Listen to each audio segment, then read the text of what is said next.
Première lettre de Pierre. Chapitre 1. De la part de Pierre, apôtre de Jésus-Christ, aux résidents temporaires dispersés dans le Pont, la Galatie, la Cappadoce, l'Asie et la Bithynie, à vous qui avez été choisis selon la prescience de Dieu le Père, sanctifiés par l'Esprit, pour que vous obéissiez et soyez aspergés avec le sang de Jésus-Christ. Que faveur imméritée et paix vous soient accordées en abondance. Loué soit le Dieu et Père de notre Seigneur Jésus-Christ, car dans sa grande miséricorde, il nous a donné une nouvelle naissance pour une espérance vivante, grâce à la résurrection de Jésus-Christ d'entre les morts, pour un héritage qui est impérissable et qui ne peut ni se souiller ni se flétrir. Il vous est réservé au ciel, à vous, qui êtes préservés par la puissance de Dieu grâce à la foi, pour un salut prêt à être révélé au moment de la fin. Pour cette raison, vous vous réjouissez beaucoup, bien qu'il soit nécessaire que vous soyez attristés par diverses épreuves pour un peu de temps, afin que votre foi mise à l'épreuve, beaucoup plus précieuse que l'or qui est périssable, bien qu'il soit éprouvé par le feu, devienne un sujet de louange, de gloire et d'honneur lors de la révélation de Jésus-Christ. Même si vous ne l'avez jamais vu, vous l'aimez. Même si vous ne le voyez pas à présent, vous exercez malgré tout la foi en lui et vous vous réjouissez beaucoup d'une joie indescriptible et glorieuse, puisque vous atteignez le but de votre foi, votre salut. Au sujet de ce salut, les prophètes qui ont prophétisé sur la faveur imméritée qui vous était destinée ont fait des investigations minutieuses et des recherches approfondies. Ils s'efforçaient de découvrir la période particulière ou l'époque que l'Esprit qui était en eux indiquait au sujet de Christ. Car cet Esprit attestait d'avance les souffrances qui attendaient Christ et la gloire qui suivrait. Il leur a été révélé que ce n'était pas pour eux, mais pour vous, qu'il prophétisait à propos de ce qui vous a été proclamé maintenant par ceux qui vous ont annoncé la bonne nouvelle avec de l'Esprit Saint envoyé du ciel. C'est justement dans ces choses que des anges désirent plonger leur regard. C'est pourquoi mobilisez vos facultés pour agir. Gardez tout votre bon sens. Mettez votre espérance dans la faveur imméritée qui vous sera apportée lors de la révélation de Jésus-Christ. Tels des enfants obéissants, ne vous laissez plus modeler par les désirs que vous aviez autrefois dans votre ignorance. Mais comme le Saint qui vous a appelé, devenez saints vous aussi dans toute votre conduite. Parce qu'il est écrit, vous devez être saints, car je suis saint. Et si vous priez le Père, qui juge de façon impartiale selon ce que chacun fait, conduisez-vous avec crainte pendant que vous êtes des résidents temporaires. Vous savez en effet que ce n'est pas avec des choses périssables, avec de l'argent ou de l'or, que vous avez été délivrés du genre de vie futile que vous ont transmis vos ancêtres. Non, mais c'est avec un sang précieux, comme celui d'un agneau sans défaut et sans tache, le sang du Christ. Il est vrai qu'il a été choisi d'avance, avant la fondation du monde, mais il a été manifesté à la fin des temps pour vous. Grâce à lui, vous croyez en Dieu qui l'a ressuscité et lui a donné la gloire, afin que votre foi et votre espérance soient en Dieu. Maintenant que vous vous êtes purifiés en obéissant à la vérité, ce qui a produit une affection fraternelle sans hypocrisie, aimez-vous les uns les autres intensément, avec le cœur. Car vous avez reçu une nouvelle naissance par une semence, non pas périssable, mais impérissable, grâce à la parole du Dieu qui vit et qui demeure. Car tous les humains sont comme de l'herbe, et toute leur gloire est comme une fleur des champs. L'herbe se dessèche et la fleur tombe, mais la parole de Jéhovah dure éternellement. Et cette parole, c'est la bonne nouvelle qui vous a été annoncée. Chapitre 2. Débarrassez-vous donc de toute méchanceté, tromperie, hypocrisie, envie et de toute médisance. Comme des enfants nouveau-nés, apprenez à avoir très envie du lait pur de la parole, pour que vous grandissiez et obteniez le salut grâce à lui. Mais pour cela, vous devez avoir goûté que le Seigneur est bon. En vous approchant de lui, pierre vivante rejetée par les hommes, mais choisie, précieuse aux yeux de Dieu, vous aussi, comme des pierres vivantes, vous servez à construire une maison spirituelle pour être une prêtrise sainte, afin d'offrir grâce à Jésus-Christ des sacrifices spirituels que Dieu peut accepter.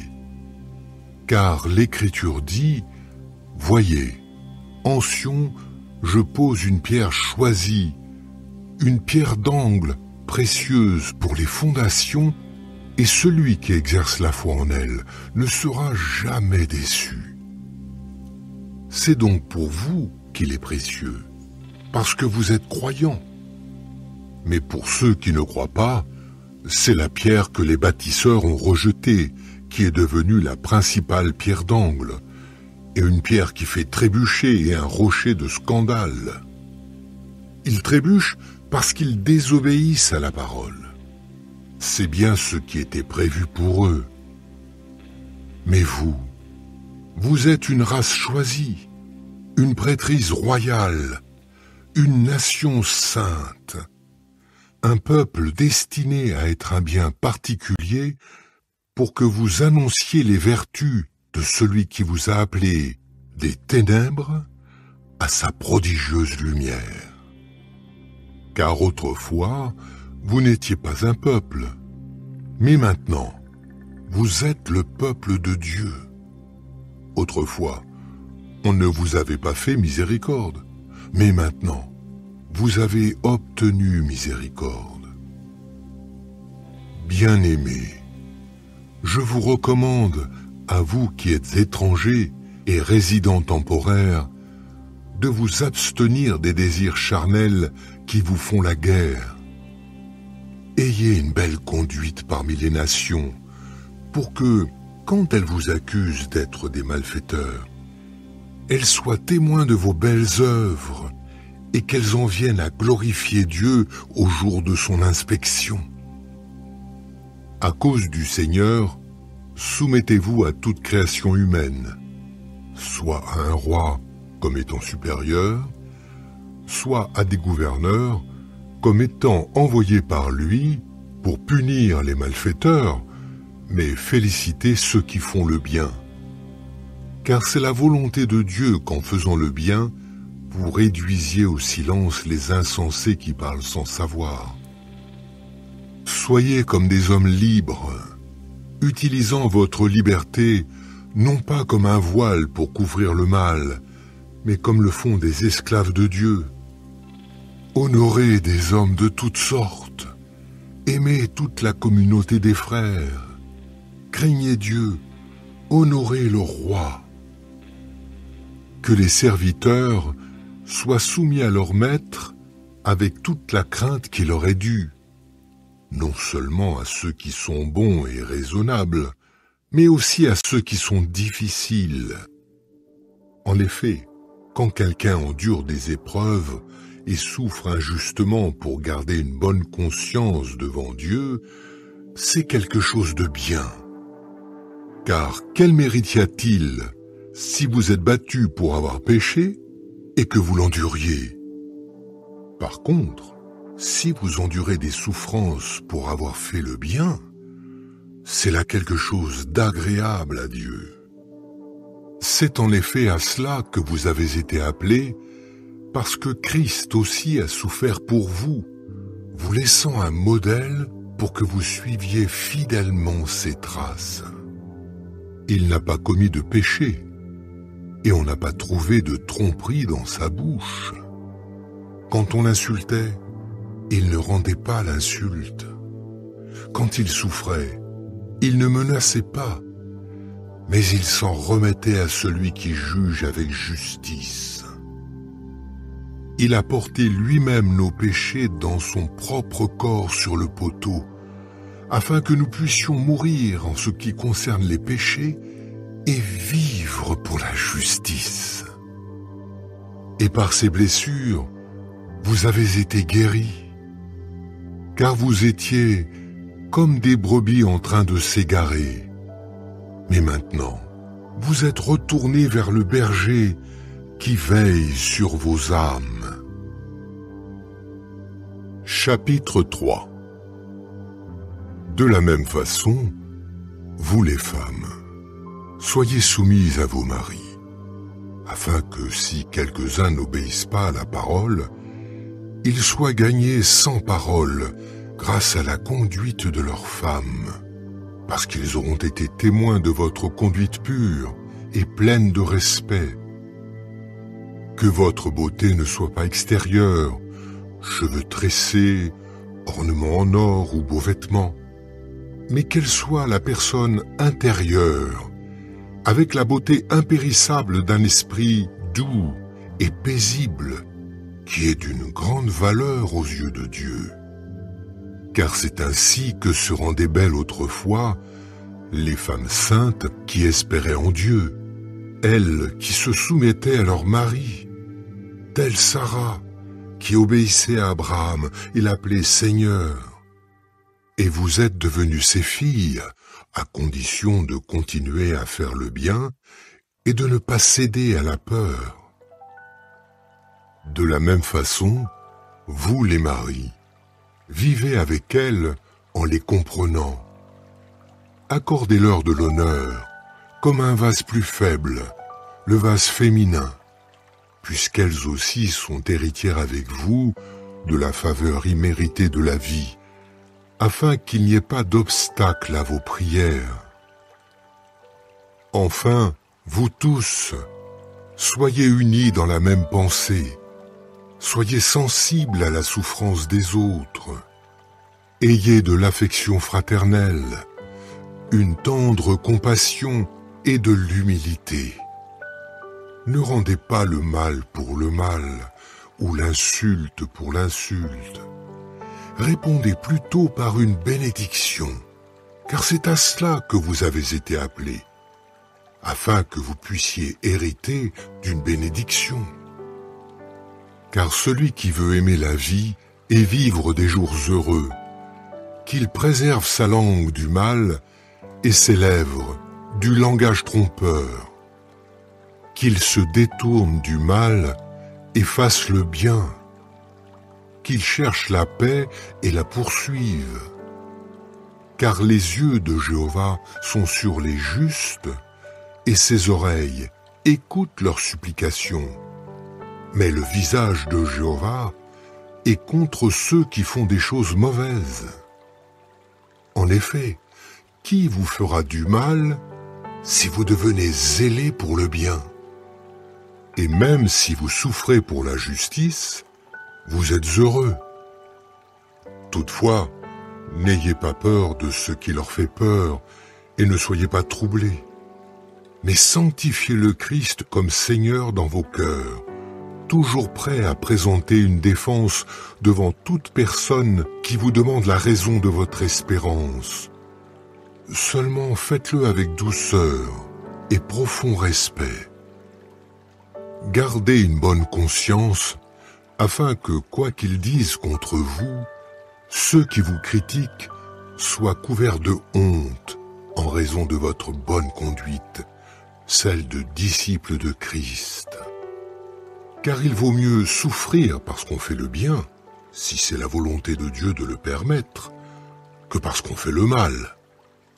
En effet, Christ est mort une fois pour toutes pour les péchés, injuste pour des injustes, afin de vous conduire à Dieu. Il a été mis à mort dans la chair, mais rendu à la vie dans l'esprit. Et c'est ainsi qu'il est allé prêcher aux esprits en prison, esprits qui autrefois avaient désobéi quand Dieu attendait patiemment à l'époque de Noé, pendant que se construisait l'arche, dans laquelle peu de gens, c'est-à-dire 8 âmes, ont été transportés sains et saufs à travers l'eau. Le baptême qui correspond à cela vous sauve aussi maintenant. Il n'enlève pas la saleté de la chair, mais il constitue la demande faite à Dieu d'une bonne conscience. Et il sauve grâce à la résurrection de Jésus-Christ. Celui-ci est à la droite de Dieu, car il est allé au ciel, et anges, et autorités, et puissances lui ont été soumis. Chapitre 4. Puisque Christ a souffert dans la chair, vous aussi, armez-vous du même état d'esprit.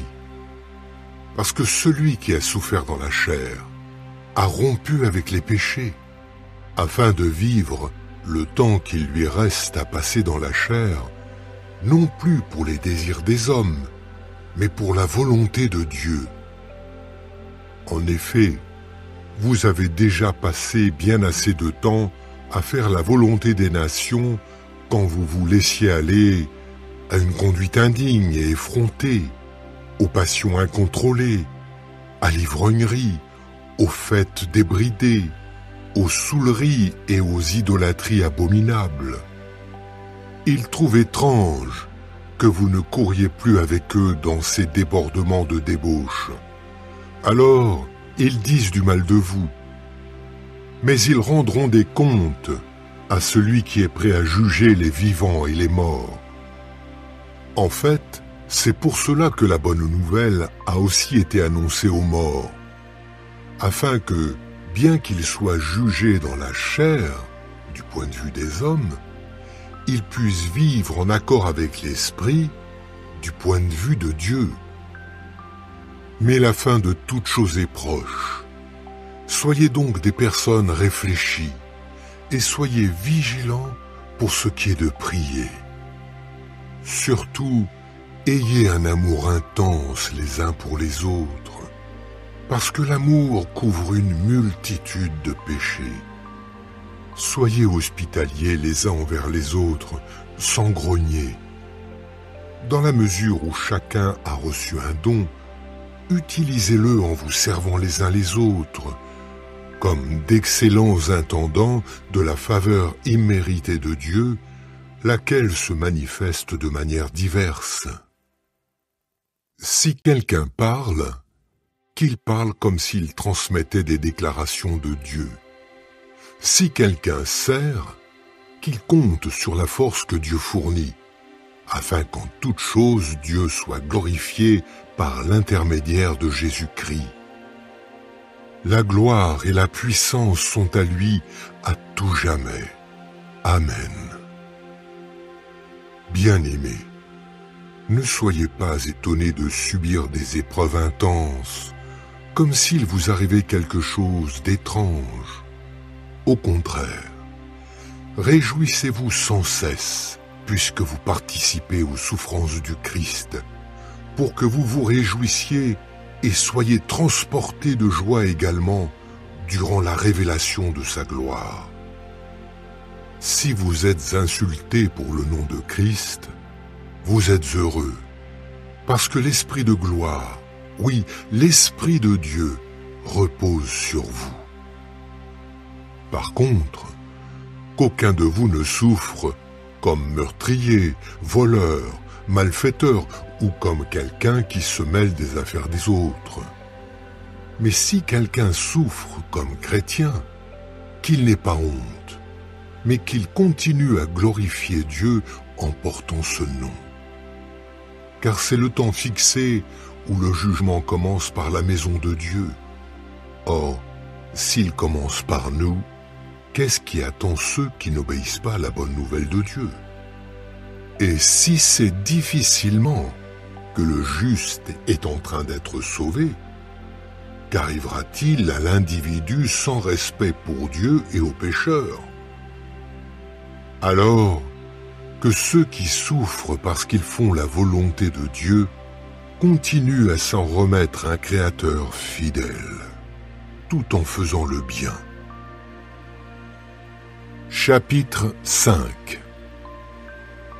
Voilà pourquoi, témoin des souffrances du Christ et participant de la gloire qui doit être révélée, moi qui suis un ancien comme eux, j'adresse cette supplication aux anciens qui sont parmi vous.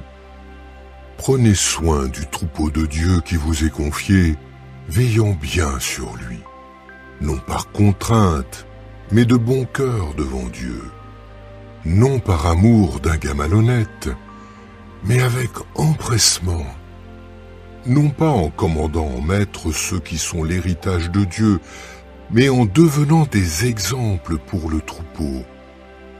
Et quand le berger en chef aura été manifesté, vous recevrez la couronne de gloire qui ne peut pas se flétrir. De la même façon, vous les jeunes hommes, soyez soumis aux hommes d'âge mûr. Mais vous tous, revêtez-vous d'humilité dans vos rapports les uns avec les autres, parce que Dieu s'oppose aux orgueilleux, mais aux humbles, il donne la faveur imméritée. Humiliez-vous donc sous la main puissante de Dieu, pour qu'il vous élève au moment voulu, tandis que vous vous déchargez sur lui de toute votre inquiétude, parce qu'il se soucie de vous. Gardez votre bon sens, soyez vigilants. Votre adversaire, le diable, rôde comme un lion rugissant, cherchant à dévorer quelqu'un. Mais opposez-vous à lui, solide dans la foi, sachant que toute la communauté de vos frères dans le monde subit le même genre de souffrance. Mais après que vous aurez souffert un peu de temps, le Dieu de toute faveur imméritée, qui vous a appelé à sa gloire éternelle dans l'union avec Christ, achèvera lui-même votre formation. Il vous rendra ferme, il vous rendra fort, il vous rendra inébranlable. À lui soit la puissance pour toujours. Amen. C'est par Sylvain, que je considère comme un frère fidèle, que je vous ai écrit en quelques mots, afin de vous encourager et d'attester avec force qu'il s'agit là de la vraie faveur imméritée de Dieu. En elle, tenez bon. Celle qui est à Babylone, et qui a été choisie comme vous envoie ses salutations, ainsi que Marc, mon fils. Saluez-vous les uns les autres par un baiser fraternel. Paix à vous tous, qui êtes en union avec Christ.